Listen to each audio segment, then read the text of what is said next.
സഖാക്കൾ 10 വർഷം കൊണ്ട് മുടിച്ച ഒരു സ്ഥാപനത്തിന്റെ കണക്കുകൾ കൂടി പുറത്തു വരുന്നു. ലക്ഷങ്ങൾ തട്ടി. മിൽമയാണത്. മിൽമയെ മുടിച്ച് നാമാവശേഷമാക്കി. അത് മാത്രവുമല്ല, അതിൽ എത്തേണ്ടിയിരുന്ന ശബരിമലയിൽ നിന്നുള്ള നെയ്യിൽ പോലും കൃത്രിമം കാണിച്ച് അതിൽ നിന്ന് വരെ ലാഭമുണ്ടാക്കി അതടിച്ചു മാറ്റിയിരിക്കുന്നു. കൊണ്ടുവന്ന പാലിൽ പോലും കൃത്രിമം. എന്തിനേറെ പറയുന്നു സർ, കാലിത്തീറ്റയിലടക്കം അഴിമതി നടത്തിയിരിക്കുന്നു. പാലിൻ്റെ കവറുണ്ടല്ലോ, അതിൽ പോലും കൃത്രിമവും കണക്കിൽ തെറ്റും പിശകും ലക്ഷങ്ങളുടെ അടിച്ചുമാറ്റലും നടന്നിരിക്കുന്നു എന്നുള്ള ഗുരുതര ആരോപണങ്ങൾ വാർത്തയായി പുറത്തു വരുന്നു. സഖാക്കൾ മുടിക്കാത്ത ഏതെങ്കിലും ഒരു സ്ഥാപനം ബാക്കിയുണ്ടോ? സാറിൻ്റെ അഭിപ്രായം എന്താണ്? അല്ല, എനിക്കത് കണ്ടിട്ടും പ്രയാസമാണ്. കാരണം ഈ ഓരോരുത്തർക്കും ഒരു അവതാര ഉദ്ദേശങ്ങളുണ്ട്. അതിൽ ഈ സഖാവിൻ്റെ അവതാര ഉദ്ദേശം ഞാൻ ധരിക്കുന്നത് മോഷണമാണ്. എല്ലാ മേഖലയിലും മോഷണം നടത്തുക. അത് മുഖ്യമന്ത്രി ആയാലും കൊള്ളാം, ധനകാര്യ വകുപ്പ് മന്ത്രി ആയാലും കൊള്ളാം, വിദ്യാഭ്യാസ വകുപ്പ് മന്ത്രി ആയാലും കൊള്ളാം, ഭക്ഷ്യവകുപ്പ് മന്ത്രി ആയാലും കൊള്ളാം, എല്ലാ മന്ത്രിസ്ഥാനത്ത് ഇരിക്കുന്ന ആളുകളെ സംബന്ധിച്ചും പരമാവധി കട്ടുമുടിക്കുക എന്നുള്ളതാണ് പ്രധാനപ്പെട്ടത്. ഈ കട്ടുമുടിക്കുന്ന സമയത്താണ് കേരള തനിമ നഷ്ടപ്പെട്ടു പോകുന്നതാണ്. ഒരു കാലത്ത് കേരള തനിമ എന്നൊക്കെ പറഞ്ഞ് ഏറ്റവും പ്രധാനപ്പെട്ടത് ഇവിടെ തെങ്ങ് കേരളത്തിൻ്റെ കൃഷിയായിരുന്നു, നെല്ല് കേരളത്തിൻ്റെ കൃഷിയായിരുന്നു, അതുപോലെ തന്നെ ഏറ്റവും പ്രധാനപ്പെട്ടായിരുന്നു മത്സ്യബന്ധനം. ഈ പറയുന്ന 3 മേഖലയെ നശിപ്പിച്ചതിൽ കേരളത്തിലെ കമ്മ്യൂണിസ്റ്റ് പാർട്ടിയുടെ പങ്ക് വളരെ വളരെ വലുതാണ്. എല്ലാ മേഖലയും നശിപ്പിച്ചു കഴിഞ്ഞു. കേരളം എന്ന് പറയുന്ന സംസ്ഥാനത്തെ തന്നെ സാമ്പത്തികമായിട്ട് പരാധീനതയിലാക്കി ആക്കുന്നതിൽ ഏറ്റവും വലിയ പങ്ക് വഹിച്ചത് കമ്മ്യൂണിസ്റ്റ് പാർട്ടിയാണ്. ഞാനൊരു ചെറിയ ഉദാഹരണം പറഞ്ഞു. ഇപ്പോൾ ലേറ്റസ്റ്റ് പ്രശ്നമുള്ളത് ഇപ്പോൾ പ്രിയം പറയുന്ന മിൽമയെ സംബന്ധിച്ചാണ്. ഈ മിൽമ എന്ന് പറയുന്ന പ്രസ്ഥാനം കേരള തനിമയുള്ള പ്രസ്ഥാനമാണത്. ഒരുപക്ഷെ ഗുജറാത്തിലെ അമൂലിനെ പോലെയാണ്. ശരിക്ക് ഗുജറാത്തിലെ അമൂൽ എന്ന് പറയുന്നത് ഒരു സൃഷ്ടിയാണെങ്കിൽ ഇത് സ്വാഭാവികമായിട്ടുള്ളൊരു സൃഷ്ടിയാണ് ഇപ്പോൾ ഈ സംഗതി. കേരളത്തിൽ മിൽമ അങ്ങനെയാണത്. കാരണം മലയാളിയുടെ ജീവിതത്തിൻ്റെ ഭാഗമായിരുന്നു തെങ്ങ്. ആ തെങ്ങിനോട് ചേർന്ന് തെങ്ങിൽ കെട്ടുന്ന പശുക്കൾ, ഇതെല്ലാം കേരളത്തിലെ എല്ലാ വീടുകളിലും ഉണ്ടായിരുന്നു. ഈ പശുവിൻ്റെ ചാണകം ഉപയോഗിച്ചാണ് ഇവിടെ ചീര തുടങ്ങിയിട്ടുള്ള കൃഷി വിഭാഗങ്ങൾ ഉണ്ടായിരുന്നത്. അതിൻ്റെ പാൽ ഉപയോഗിച്ചാണ് കുട്ടികൾക്ക് കൊടുത്തിരുന്നത്, അല്ലെങ്കിൽ മുതിർന്ന ആളുകൾ കഴിച്ചിരുന്നത്. പാല് കേരളത്തിലെ എല്ലാ വീടുകളിലും പശുക്കളുണ്ടായിരുന്നു. ഇപ്പം എനിക്കൊക്കെ തന്നെ അറിയാവുന്ന എൻ്റെയൊക്കെ തന്നെ വീടുകളിൽ ചെറുപ്പകാലത്ത് നമ്മുടെയൊക്കെ വീടുകൾ ജീവിച്ചിരുന്നു, ഉപജീവനം നടത്തിയിരുന്നത് പശുവിനെ കറന്നിട്ടാണ്. പശുവിനെ കറക്കുന്നു, പശുവിൻ്റെ പാല് വീടുകളിൽ കൊണ്ട് കൊടുക്കുന്നു. അത് വിറ്റിട്ട് കിട്ടുന്ന പണം കൊണ്ട് നിരവധി ആളുകൾ കുടുംബങ്ങൾ പുലർത്തിയിരുന്ന ഒരു സംസ്ഥാനമാണ് കേരളം. ഇന്നിപ്പോൾ കേരളത്തിലതില്ല. നമ്മൾ അതിനകത്ത് നല്ല അനുഭവമായിട്ട് കേരളം പഠിക്കേണ്ടത് മലയാളിയായിരിക്കുന്ന കുര്യൻ സ്ഥാപിച്ചിരിക്കുന്ന അമൂലാണ് നമ്മുടെ ഏറ്റവും വലിയ ദൃഷ്ടാന്തമാവേണ്ടത്. സാധാരണ പറയാൻ ഈ മലയാളികൾക്കൊരു പ്രത്യേകതയുണ്ട്. നമ്മൾ കേരളത്തിൽ മാത്രം ഒരു പണി എടുക്കൂല. കേരളത്തിൽ മിക്കവാറും മലയാളികൾക്കൊക്കെ വേർപ്പിൻ്റെ അസുഖമുള്ളവരാ, അല്ലെങ്കിൽ പലർക്കും മോഷണത്തിൻ്റെ സ്വഭാവമുള്ളവരാണ്. ഈ മലയാളി കേരളം വിട്ടു കഴിഞ്ഞിട്ടുണ്ടെങ്കിൽ ഏറ്റവും കുലീനം മലയാളിയാണ്. മലയാളിയുടെ സ്വഭാവം തന്നെയാണ്. കേരളം വിട്ടു കഴിഞ്ഞാലാണ് മലയാളി തിരിച്ചറിയാൻ വേണ്ടി സാധിക്കുക. അത് ഗുജറാത്തിൽ പോയാലും കൊള്ളാം. അതിലിപ്പോൾ യൂസഫ് അലിയൊക്കെ പറയുന്ന പോലെ അദ്ദേഹത്തിൻ്റെ വ്യവസായ സ്ഥാപനങ്ങളും മുഴുവൻ അത് തെലങ്കാനയിലും ഉത്തർപ്രദേശിലുമാണ്. അത് ഏറ്റവും കൂടുതൽ മാർക്കറ്റ് ചെയ്യുന്ന സ്ഥലം കേരളമാണ്. കേരളത്തെ ഇന്നൊരു മാർക്കറ്റായിട്ട് മാത്രം മാറ്റിയിരിക്കുന്നതിൽ കേരളത്തിലെ കമ്മ്യൂണിസ്റ്റ് പാർട്ടിക്ക് വലിയ പങ്കുണ്ട്. കാരണം ഒരു വ്യവസായ സ്ഥാപനം തുടങ്ങാൻ സമ്മതിക്കില്ല. എല്ലാ തുടങ്ങിയിട്ടുള്ള വ്യവസായ സ്ഥാപനങ്ങളും ഇവർ അടപ്പിച്ചിട്ടുണ്ട്. അതുപോലെ തന്നെയാണ് മിൽമയെ സംബന്ധിച്ചുള്ളത്. മിൽമ എന്ന് പറയുന്ന സ്ഥാപനം യഥാർത്ഥമായിട്ട് കൃത്യമായിട്ടുള്ള യാതൊരു ആസൂത്രണമില്ല. മിൽമ ഭരിച്ചിരിക്കുന്ന ഭരണാധികാരികൾ മുഴുവൻ വന്നിരിക്കുന്നത് രാഷ്ട്രീയത്തിൻ്റെ അടിസ്ഥാനത്തിലാണ്. ഇവർക്ക് ഈ മിൽമയെ സംബന്ധിക്കുന്ന യാതൊരു പരിജ്ഞാനവും ഇല്ല. അതിന് കൃത്യമായൊരു വിഷൻ ഇവരെ സംബന്ധിച്ചില്ല.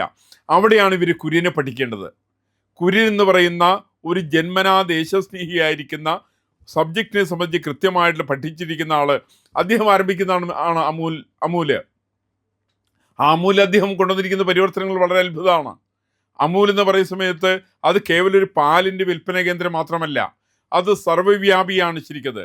അമൂലിൻ്റെ ഉൽപ്പന്നങ്ങളെ ഓരോന്ന് നമ്മൾ എടുത്തു നോക്കുക. അത് നെയ്യായാലും കൊള്ളാം, വെണ്ണയായാലും കൊള്ളാം, അല്ലെങ്കിൽ ഐസ്ക്രീം ആയാലും കൊള്ളാം, എല്ലാ സാധനങ്ങളും അവിടെ തന്നെ ഉൽപ്പാദിപ്പിക്കുന്നു. അതേപോലെ തന്നെ അവിടുത്തെ പ്രധാനപ്പെട്ട ആളുകൾക്ക് അവർക്ക് പശു വളർത്തലൊരു വലിയൊരു വ്യവസായമാണത്, ഒരു വലിയ തൊഴിലാണത്, ഒരു വലിയ ഉപജീവന മാർഗമാണത്. അങ്ങനെ ഇന്നിപ്പോൾ ഗുജറാത്തിൽ പ്രധാനപ്പെട്ട പല സ്ഥലങ്ങളിലും പശു ഉപജീവന മാർഗമാണ്.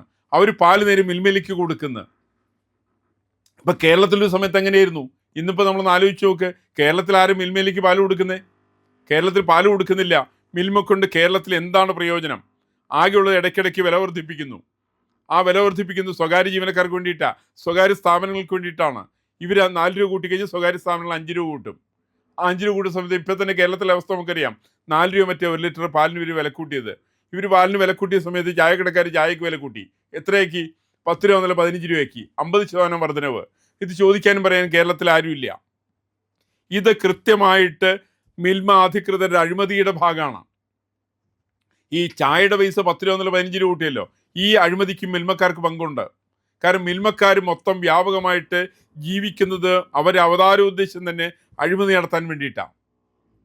അപ്പം നമുക്ക് നേരത്തെ ഇപ്പം നമ്മൾ അമൂല് പറഞ്ഞു, അമൂല് എല്ലാ ഭാഗത്തും ജനജീവിതവുമായിട്ട് നല്ല ബന്ധപ്പെട്ടാണ് പ്രവർത്തിക്കുന്നത്. ഇപ്പോൾ ഇവിടെ കേരളത്തിൽ അങ്ങനെയല്ല. കേരളത്തിൽ മിൽമയ്ക്ക് ജനജീവിതമായിട്ട് യാതൊരു ബന്ധവുമില്ല. ഇവർ ധരിക്കുന്നത് അവിടെ കുറേ ജീവനക്കാർക്ക് വേണ്ടിയിട്ടാണ് മിൽമ നടത്തുന്നതെന്നാണ്. അങ്ങനെയല്ല.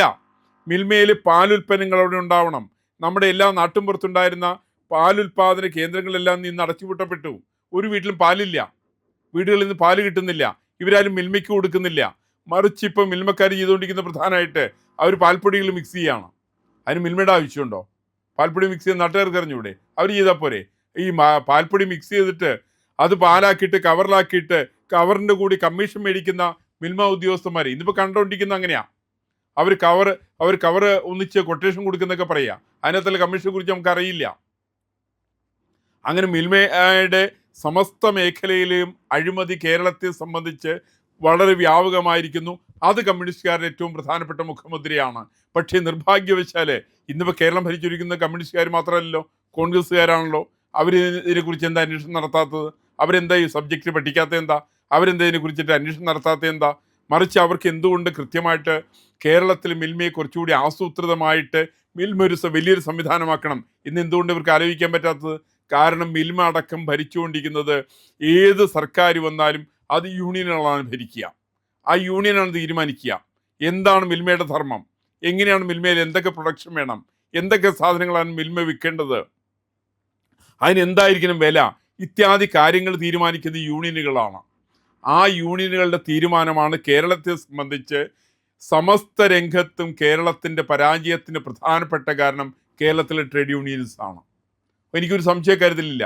അത് വിദ്യാഭ്യാസ രംഗമായാലും കൊള്ളാം, കേരളത്തിൻ്റെ വാണിജ്യ രംഗമായാലും കൊള്ളാം, കേരളത്തിൻ്റെ വ്യവസായ രംഗമായാലും കൊള്ളാം, പാൽ ഉൾപ്പെടുന്ന കാർഷിക രംഗമായാലും കൊള്ളാം.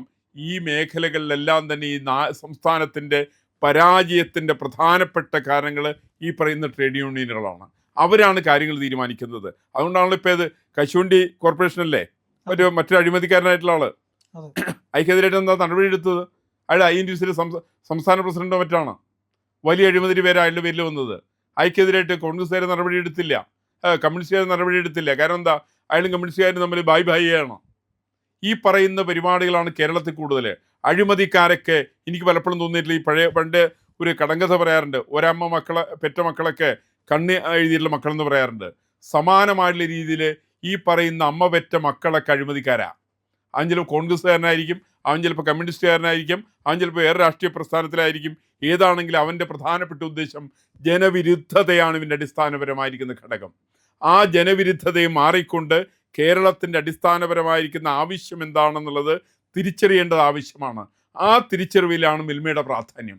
മിൽമ എന്ന് പറയുന്ന സമയത്ത് കേവലം പാല് വിൽക്കേണ്ട കേന്ദ്രം മാത്രമല്ല, അത് പാല് വിൽക്കേണ്ട കേന്ദ്രമാണ്. അതിനോടനുബന്ധമായിട്ടുള്ള വ്യവസായങ്ങൾ കേരളത്തിൽ പടുത്തുയർത്തേണ്ട ആവശ്യമാണ്. എല്ലാ വീടുകളുമായിട്ട് ബന്ധമുള്ളതാണ് ശരിക്കത്. എല്ലാ വീടുകളിലും മിൽമ എത്തണം, എല്ലാ വീടുകളിലും പശു ഉണ്ടാക്കാൻ സാധിക്കണം. അതിന് നിരവധി വീടുകളിൽ പശു, ഗ്രാമപ്രദേശങ്ങളിൽ പശു ഉണ്ടാവട്ടെ, അവർ മിൽമയിലേക്ക് അവർ പാല് തരട്ടെ, പാലിനൊരു പണം കൊടുക്കട്ടെ. അതേപോലെ ഇവർക്ക് മറ്റു ഉൽപ്പാദനങ്ങൾ ഇവർക്ക് ഉണ്ടാക്കാമല്ലോ. ഈ സാധനങ്ങളൊക്കെ ഉൽപ്പാദിപ്പിക്കുകയാണെങ്കിൽ അതിനെല്ലാം കേരളത്തിൽ നല്ല മാർക്കറ്റ് ഉണ്ടാവുമല്ലോ. കേരളം എന്തിനാണ് മറ്റ് രാജ്യങ്ങളെ, മറ്റ് സംസ്ഥാനങ്ങളെ ഈ പറയുന്ന കാര്യങ്ങളൊക്കെ ആശ്രയിക്കേണ്ട ആവശ്യം എന്താണ്? അത് ആശ്രയിക്കുന്നതിന് പകരം കേരളത്തിന് സ്വയം പര്യാപ്തത കൈവരിക്കാൻ സാമ്പത്തിക രംഗത്ത്, സാമൂഹ്യ രംഗത്ത് സാധിക്കണമെങ്കിൽ ഒരു മലയാളിയുടെ ഒരു തനിമ തിരിച്ചറിയേണ്ട ആവശ്യമാണ്. ആ മലയാളി തനിമ നിലനിൽക്കേണ്ടത് അത് പശുവിൽ കൂടിയാണ്, അത് മിൽമയിൽ കൂടിയാണ്, അത് പാലിൽ കൂടിയാണ്, അത് സാധാരണക്കാരെ എത്തുന്ന സമയത്താണ്. സർവ്വവിധ സാധനങ്ങൾ മിൽമയ്ക്ക് ഉൽപ്പാദിപ്പിക്കാൻ സാധിക്കും. പക്ഷെ ഒന്നുണ്ട്, മിൽമയുടെ ഭരണാധികാരികളുടെ അവരുടെ മനസ്സിൻ്റെ മാറ്റം ഉണ്ടാവണം. അതൊരിക്കൽ റിജിഡ് ആവരുത്. അത് സമൂഹത്തിൻ്റെ പൊതുജനങ്ങൾക്ക് ഉപകാരപ്രദമായിരിക്കുന്ന ഒരു മനസ്സ് അവർക്കുണ്ടാക്കാൻ സാധിക്കണം. അതുണ്ടാവുന്ന സമയത്ത് മാത്രമായിരിക്കും അഴിമതിരഹിതമായിരിക്കുന്ന ഒരു മിൽമ ഉണ്ടാവേണ്ടത് അനിവാര്യമാണെന്നാണ് എൻ്റെ അഭിപ്രായം. പ്രിയമുള്ളവരെ, മറ്റു മാധ്യമങ്ങൾ പറയാത്ത ഏറ്റവും പുതിയ വാർത്തകളും വിശകലനങ്ങളുമായിട്ടാണ് ഇന്ത്യ ലൈവ് നിങ്ങളുടെ മുന്നിലേക്ക് വരുന്നത്. നമ്മുടെ ചാനൽ കാണണം. ഒരുപാട് പേരെ കാണിക്കണം. അവരോടൊക്കെ ചാനലിൻ്റെ വരിക്കാരാവാൻ പറയണം. സബ്സ്ക്രൈബ് ചെയ്യണം. ചെയ്യാത്ത ആളുകൾ ഉറപ്പായിട്ടും ചെയ്യണേ.